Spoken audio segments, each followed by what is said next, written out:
In American society, money is a taboo topic. We're taught at a young age it's improper to talk about it, but we're also bombarded with messages about the power and importance of money in our everyday lives. And by not talking about it, we miss out on the skills and lessons we need to effectively understand and financially plan. That changes today. Welcome to Money Tales. Hosted by Sandy Brager and Cami Doder, Money Tales brings more than 35 years of combined professional experience in personal finance to demystify money and demonstrate what it's like to speak openly about personal financial matters. Join us each episode as they interview modern-day movers and shakers about how money decisions intertwine with their daily lives in order to give you better insight into productive financial conversations. Subscribe today and register for our blog Fathom at aspiriant.com/podcasts to increase your money mojo. And now, here's Cami and Sandy. Graham Rowan joins us this week on Money Tales. In the 1990s, when Graham's career was taking off, he started accumulating wealth and not having the time to manage it. A colleague referred him to a financial advisor. Graham trusted this advisor, who promised to navigate the complexities of the market on his behalf. As the dot-com bubble swelled, so did Graham's investments, which were concentrated in the euphoria of the NASDAQ wave. As Graham tells us, he'd go to bed at night and wake up richer. As the market continued to rise, Graham questioned his advisor's approach to his portfolio, only to be reassured of the market's invincibility. "Don't you recognize a minor correction in a raging bull market when you see one?" the advisor quipped. The tide turned and Graham found himself adrift as his portfolio was hemorrhaging value. And just like that, the advisor cut Graham loose because his portfolio dwindled below the firm's minimum required amount. Today, Graham's mission is to enable private investors to cut through the noise and misinformation prevalent in the financial services world so that they can create and protect multi-generational wealth. Graham is an international speaker, TV presenter, and author. He also chairs Beaufort Private Equity, a global network of over 500 high net worth investors and family offices in 37 countries. Graham recently published his fourth investment book, Diary of a High Net Worth Investor. Here are three key money topics Graham hits on in this conversation. First, what it was like to grow up as a natural, genuine saver in a household where that was not respected. Second, how being made redundant 3 times triggered Graham to become an entrepreneur. And third, why Graham and his wife decided to become investment migrators, leaving the UK for Portugal. We hope you share this episode with a friend, and please subscribe to Money Tales on your favorite podcast platform. Now on to our conversation with Graham Rowan. Welcome to the Money Tales podcast. I'm Cami Doder. And I'm Sandy Brager. Sandy, at home, we're having some money conversations. My husband decided to sign up for a 6-month course on AI and machine learning. I'm hearing more about these college or graduate school programs where they're offering extended learning, especially as technology is moving so fast. Our money conversation was him deciding which course was right for him, because there were a couple that had similar curriculum. But then there was sort of a pricing thing and a pricing and values. And this one sort of hit right in what felt like a sweet spot to him. Cami, how big was the range of cost of classes that he was looking at? There was one that was almost twice as much. Another one he was looking at was a little bit less expensive. He's not taking these classes because he has to for the job he does. It's an investment in himself. And I think the one that was twice as much, there's a leap of faith going into it. Am I going to get what I'm looking for? So it felt too expensive for that pricing. In terms of what he's getting for, was he looking at it from a return on investment of what he could do with the knowledge, or an assessment of what the knowledge was worth for him? I think it's more the latter. It's not an ROI number. It was more what he felt the value was to him. So pricing and value. Yeah, very cool. Well, I get to introduce our guest today, Graham Rowan. It is really fantastic to be speaking with you on the Money Tales podcast. Thank you very much. It's great to be here. Great to meet you, Cami and Sandy. Graham, would you introduce yourself and share a couple pivotal moments that have taken place in your life really influenced who you are today. As you can tell from my accent, I'm from the English side of the Atlantic. Technically, I'm Scottish. I was born in Scotland, but of English parents, and brought up in the northeast of England, where we're referred to as Geordies. And we have a strong dialect that I could talk in and you wouldn't understand a word I was saying. Oh, try it. Try it for just a second. Say money in that dialect. Wait, money, like, you know what I mean? Like, you talk like this, like, it's a bit like that. I'll spare you anymore. I love it. I kind of divide my adult life into two halves. I had a 25-year corporate career, ended up as a director of Texas Instruments. The company was based in Dallas. I was in their UK office, and I ran a software division, and we sold multi-million-dollar billing systems to telecoms companies. So I spent a lot of my time traveling around the world, places like Malaysia, Hong Kong, and all around Europe. I was earning quite good money. And on the advice of one of my colleagues, I got this financial advisor involved, and I didn't really have time or the inclination to manage my finances. So they put all my money into the NASDAQ in the mid to late 1990s when it was really cool. I'd go to bed at night and I'd wake up each morning $2,000 or $3,000 richer than when I went to bed. Then it got to the turn of the millennium. The NASDAQ paused a bit and went down somewhat. I said, hey guys, shouldn't we take some money off the table here and do something else? And they said, oh, don't you recognize a minor correction in a raging bull market when you see one? We stay in. I said, okay, you're the experts. And I jumped off on my planes again around the world. Came back a year later for my next portfolio review in 2001.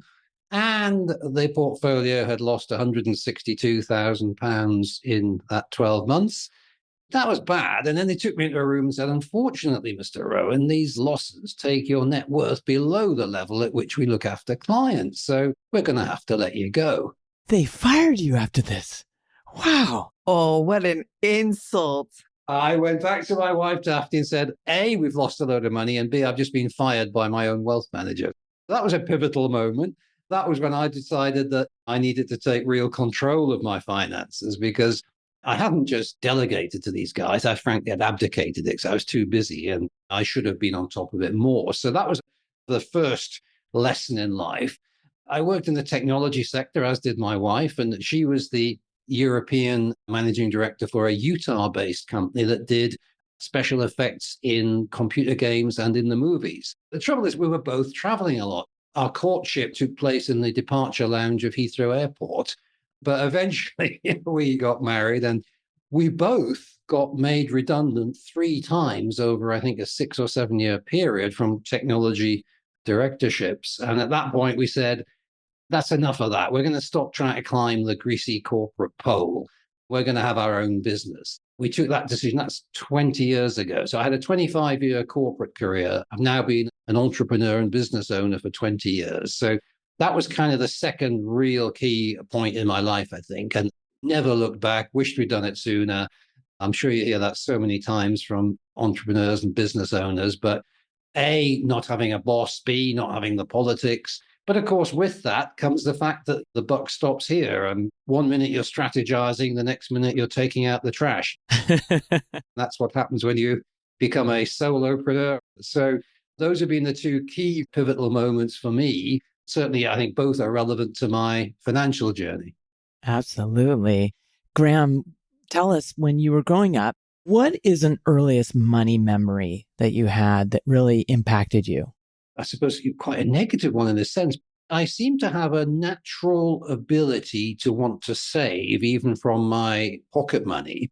So I had a savings account and I had put money into it. I remember it got to the princely sum of £5, which was probably about $10 at the time. And I proudly showed it to my father. He used a Geordie term, actually. He said he thought I was a sheenie, which is a mean-spirited, spending too much time saving rather than spending. It was a very odd thing to say, but it was almost admonishing me for saving, which when I think back from where I am now, it was amazing that I overcame that. My very first memory was my pride at having saved some and then getting pushed back by my father for being apparently mean. Graham, why do you think your father pushed back on you? He was quite domineering, basically quite an unhappy man. I guess that generation coming out of World War II, They didn't have the career choices we have today. He went into engineering because that was kind of where he could get some work, but he rose up through the ranks to the point where, for example, one of the things that stressed him the most was when he had to, as a manager, cross a picket line of a strike. The workers were on strike and he had to go through that. They'd be bashing his car and things as he drove through. So he got a lot of stress from that. He got into quite poor health in his late 40s, heart attacks and things. So he ended up giving up work in his mid 50s. Fundamentally, he was a writer who was forced to be an engineer. That made him quite unhappy. There was kind of a lesson for me there that I thought I'm never going to allow myself to be dragged into a long-term job or career that I didn't get any satisfaction from. That was an important lesson, but it's one that perhaps he just didn't have enough choices at that time to get away from. Aren't we fortunate to have those choices for sure? Absolutely. And I think a lot of us do perhaps take those for granted. You look at the technology that's come on since the 1950s, it's just unbelievable. And so many people, I think, just have no idea of how much more choice they do have today than their perhaps parents or grandparents had. So you had choice. You were going off to university and you had to choose a career. How'd you go about choosing your career? Were you motivated by financial interests and gains? I was indeed. And I made a very bad choice because of that.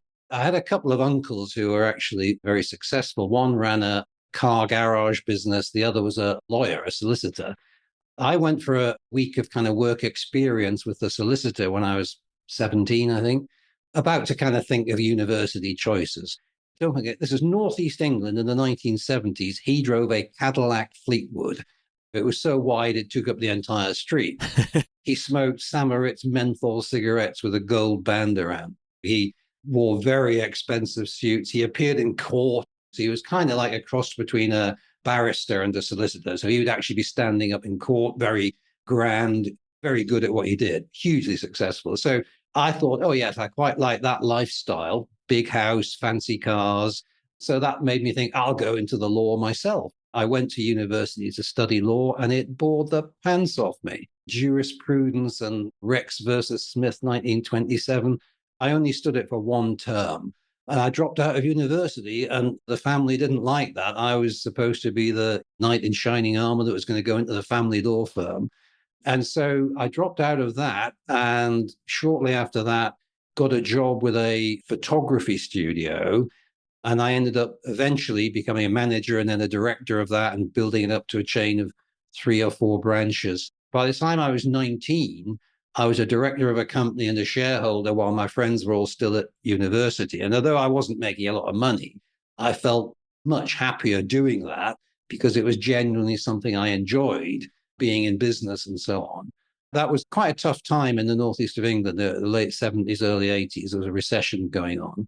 I got married for the first time and had to kind of get a proper job. We moved down to London. And I eventually got a job in the IT department at the Daily Telegraph in Fleet Street, national newspaper. And I spent quite a few years in IT. That was what got me into technology and eventually into relational databases and Oracle stuff when that first came out. So I became a consultant and then eventually ran a division when TI bought the consultancy I worked for and eventually ended up running that division for them. So I almost became an entrepreneur at 19, but then marriage and responsibilities led me into a corporate career for about 20, 25 years after that. Graham, tell us about climbing the corporate ladder once you got to TI and getting to the place where you felt like you needed some assistance with your personal finances. It happened fairly quickly. I started in the consultancy world. I would drive all over the country giving IT and consulting advice to big companies. Eventually, they made me what they call a managing consultant, which meant I had a team of consultants with me. And then what happened was one of our clients was a telecoms company who needed a billing system to bill other telecoms companies. They called it inter-carrier billing. It was quite a new thing at the time. My team built this software billing system for that client. And then we realized that there were many, many other potential clients out there. So we productized it into a software package. And then I guess because I knew most about it, I ended up running that team. And as the business grew, I got more and more responsibility with that.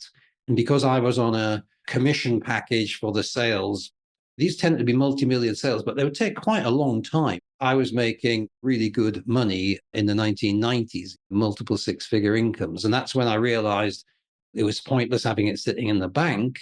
I had to do something with it. And when somebody gives you a referral, you kind of think, okay, well, I respect that person in their job, so they must know what a good financial advisor is, I thought naively. Looking back with 2020 hindsight, there's some great lessons there. But I took the recommendation, went to these guys and showed them my full financial affairs. And to their credit, they did a great job of producing a detailed report about what they called my freedom figure. I think at the time it was like $2.4 million or something. The point at which I could probably live off my investments and not have to keep working. That was their sales pitch. I went to them, let them start managing my money. And every time I got a bonus or something like that, that got drip fed into the system. And it was a once a year review thing. They'd give me a fancy report every year. And of course, when it's all going up, and there's a lot of parallels with today's market, there's an awful lot of advisors that can look very clever when the market goes up every day.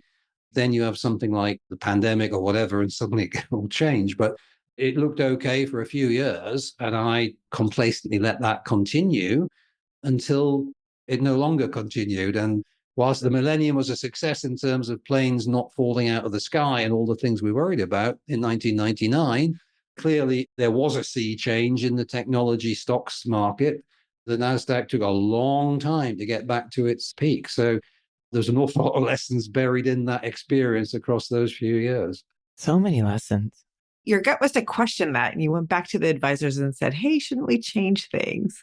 It was just simply from the shape of the chart. It'd been going up, up, up, up, up. And then suddenly, I think it went down 10, 12%. So it had gone down for the first time since I'd been involved with them. And just as a naive newbie here, I thought, well, that doesn't look good. We've made a lot in the last 5 years. Shouldn't we diversify a bit? And to be fair, they should have said that as well, but they didn't. But it was then that the big crash happened the following year. And of course, that vindicated what I'd been saying and gave the lie to what they'd advised me to do. So the point is, I say this to all of our members. I run Beaufort Society, which is a sort of private members club for high net worth investors. You have got to be the conductor of your financial orchestra. No matter how good your advisory team is, you cannot do what I did and abdicate. You've got to stay in control, because no one else woke up this morning with you at the top of their agenda except that person looking back at you in the bathroom mirror. That's the truth of it. And you can't expect them to. They'll provide a service, but you've got to be on top of it. And my mission since then has been very much around financial education and trying to overcome the enormous amount of financial illiteracy that I see in people at all levels of society and in all professions, even very successful, very high earning doctors, lawyers, entrepreneurs, etc., are remarkably ignorant about finance and investing. You've got to take control. It all starts with that decision to take control. And once you make that decision, the rest becomes more mechanical. You just have to do some learning. You have to read some books, go to some seminars, whatever it is. You just have to start getting on top of the financial world, the asset classes, all the rest of it. But it starts with a decision, an emotional, psychological decision to take charge. And for me, that punch in the stomach from them losing me all that money and then firing me was what I needed to make that decision. Similarly, the third redundancy from a job was the punch in the stomach I needed to say, it's time to have our own business. Let's get away from the corporate ladder. Sometimes you have to go through the pain to get to that decision point. And for me, that's, as I say, it happened twice in my life. Pain is a great educator. And speaking of education, we agree with the importance of engaging with your wealth, understanding what it's about. We spend a lot of time with clients educating them. We think we're really passionate about that. So finding the right partner to educate you is so important. Asking questions and the importance of finding the right advisor that you feel confident to ask the questions of, and they answer you in a way that's not confusing. The financial world is so full of jargon. It's so full of people who want to try and almost make you look stupid so that they can justify their own fees or whatever. And nobody wants to risk that. So they're often nervous of asking the questions. The important point is that there's no such thing as a stupid question. You've got to be prepared to ask it, get the answer, and validate, triangulate the answer if you can. It's important that I think, and this is always a harder part with the advisors, the technical side, the qualifications, the certificates on the wall, you can check all that stuff. But is there a chemistry there? Do you like them? Do you trust them? That's right. You go through this experience of concentration in the NASDAQ. And now, a number of years later, you and your wife start a business together, which has got concentration risk. I'm curious, how did you two talk about that? Well, I'll tell you what, it's a great test of a marriage. It's one thing to be married to each other. If you can work together as well, that tells you something. That's impressive. We've done that now across a range of businesses for 20 years. What's great for us is that we have very different skills, which are complementary. So I tend to be the front man and the face of the business and do the marketing and the content, speak on stage and all that sort of thing. And Daphne is really great at the whole back office systems, procedures, problem solving. I could not function without the work she does. And she is not afraid to ask me tough questions, whether that's about business decisions. She's got an amazing intuition about partners and partnerships, people. And it's, I think, if anything, probably enhanced the relationship because business is a very up and down world. And it's great to have a supportive partner. And I've seen business owners who don't have a supportive partner. And that is really challenging. We've always been kind of in lockstep together. She's tended to leave investing decisions to me, but more recently, she said, well, what if you suddenly peg out? I don't know anything about our portfolio. So we've had to start having more of those conversations. And I, again, would encourage anyone where one partner has been more in charge of things than the other. It's just so complicated. Just even the number of accounts and passwords you have. You do need to share this. You need to write it down. And yeah, you ideally want to make these decisions jointly if you can. Graham, tell us more about how you and Daphne have navigated that, because not only are you having money conversations, I'm imagining, for your personal lives, but also the business as well. And those two are overlapping so much. How did you learn to navigate those conversations? What specific advice do you have for our listeners about that? In a business sense, it's down to regular communication, which I know, again, sometimes doesn't happen between spouses. Obviously, when you've got bookkeepers and accountants producing monthly figures for you, then that becomes a focal point for a review. So you get into the discipline of that. But we've always, for example, if we're going to do a big marketing campaign, we'll discuss the potential benefits of that. So those sorts of things would be joint decisions. If we're taking money out of the business to make an investment, we'll talk about that. Really, ultimately, it comes down to talking to each other and not having taboo subjects. Money, as you know, is probably the ultimate, well, perhaps death is slightly higher than money, but other than death, money is the taboo subject. And it really shouldn't be. Money can be so exciting, the things you can do with it, whether it's in your own life or for other people. I certainly feel as I get older that the old adage about it's better to give than receive is true. I think smart parents teach their children the value of giving as well as the value of saving and investing. And I've always found that encourages, perhaps it's more an abundance mindset or something, but psychologically, to me, being a generous giver has certainly never done any harm to our financial success and well-being. And I think it does, again, make it fun. I think all of these things come into the conversation: saving, investing, giving. It's all part of the same piece. And money is there to be used. It's a tool. And if you have the right attitude towards it, you can do good things with it. Absolutely. Graham, tell us, why did you all choose Portugal? Why did you move? Well, in a nutshell, more sunshine and less tax. The British climate's pretty dreary. They've had a long, wet, cold winter. After a few decades of those, you get to the point where you've had enough. We tried France, actually. We had a place in Antibes on the Côte d'Azur, which was nice. But post-Brexit, France is not really right for us from a taxation and even a French response to Brits' perspective. The Portuguese have been much more welcoming. So one of the things, again, we encourage our members with is that you really should at least investigate second residencies and second citizenships, because things are changing all the time. In Britain now, the taxes are the highest they've been since World War II. It looks like there's going to be a socialist government elected later this year who will probably raise taxes even more. There comes a point where people just actually think that's too high, that you're being too greedy now, and they start changing their behavior. And we are an example of that. In Britain last year, 1 million people entered the country, but it's the 300,000 who left that I think will be missed more because they were probably in the top 1 or 2% paying most of the taxes. So I think you have a similar challenge in California at the moment, if I'm not mistaken. There's been a lot of people leaving. The term investment migration has become one that rolls off the tongue much more than ever before. That's for sure. So it does make me wonder, Graham. I heard the desire for better weather for you and Daphne, but there was also a financial implication related to the move. And there are many countries around the world, like Portugal, that have done things to entice folks to move to those countries and make investments. You tried France, then you went to Portugal. Were there other countries that you were looking at? How did you and Daphne approach that search for a new home? It started with a book called Nomad Capitalist by a guy called Andrew Henderson. It was primarily aimed at the American market, but setting out some of the options and the reasons why eventually I think he even gave up his citizenship. Because obviously, America does tax you on your worldwide income, which is relatively unusual. That got us thinking. I then just looked at all the various options, particularly around Europe. We didn't really want to go to the Caribbean or some of the more far-flung places. And Portugal shone out as having a nice scheme where they have a passive income visa where you just have to show you can be self-supporting and you won't be a burden on the state. And then you can join a non-habitual resident scheme, or you could. You see, that one of the problems with these things is they keep changing.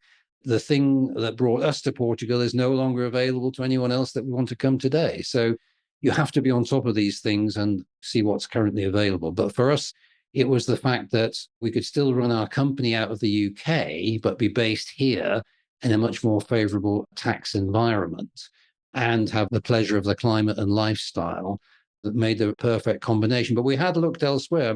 Back in 2019, it looked like we were going to have a real left-wing Marxist government in the UK under a guy called Jeremy Corbyn. And so we actually found out that if you buy real estate in the little country of Montenegro, you can get residency. And at the time, I think they had income and corporation tax rates below 10%. So we actually bought an apartment in Tivat on the Adriatic coast and became residents of Montenegro. To be honest, it was lovely as a holiday place, but it's a developing country. And if you're used to living in a fully developed country with all the facilities and infrastructure, then you really do notice the difference. We couldn't have really lived there all year round. But that was a first experiment, like a toe in the water. So I suppose that prepared us for the idea of moving. When the whole Portugal thing came along, I guess psychologically we were ready. It was the right time for us. And we did that 3 years ago. So we've been here now since late 21, early 22. It sounds like the stars have aligned. So congratulations on that. Thank you. Graham, tell us, what's your next money conversation going to be and who's it going to be with? We've always been late developers, to be honest. When I look at it, we were 40 when we got married. We were like 45 when we got our first business, 49 when we came back to faith and to church. So now, at the ripe old age of 68, I'm starting a new mentoring program. My question to my mentor is how do we 10x our business from here? I always found that by asking powerful questions, you can sort of change the way you think. If I sat here and thought, how can I increase my business by 10%? I'd come up with one sort of list. But when you start saying, how can I 10x my situation? Then you have to think more creatively.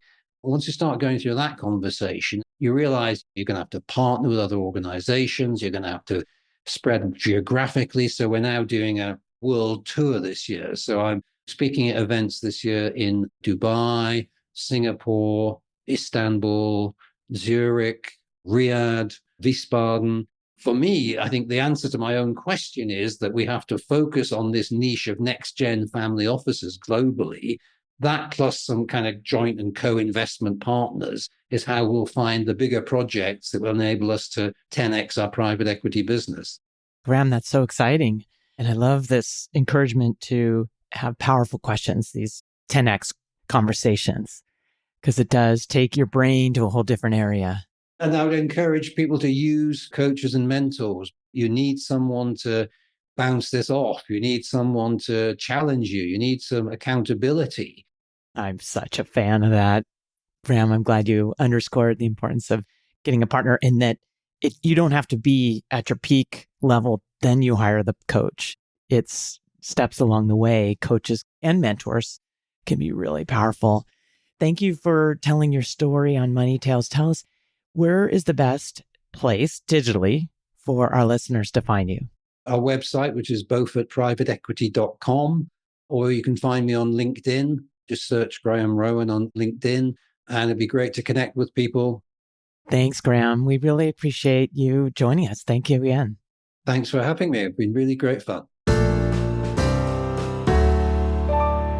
Thanks for listening to the Money Tales podcast. If you've enjoyed this episode, share it with someone you think would benefit from listening.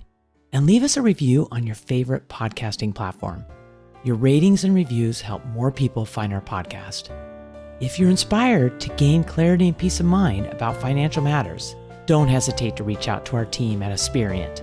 Go to asperient.com/start a dialogue. Or you can email Sandy and me at podcasts@asperient.com. See you next time.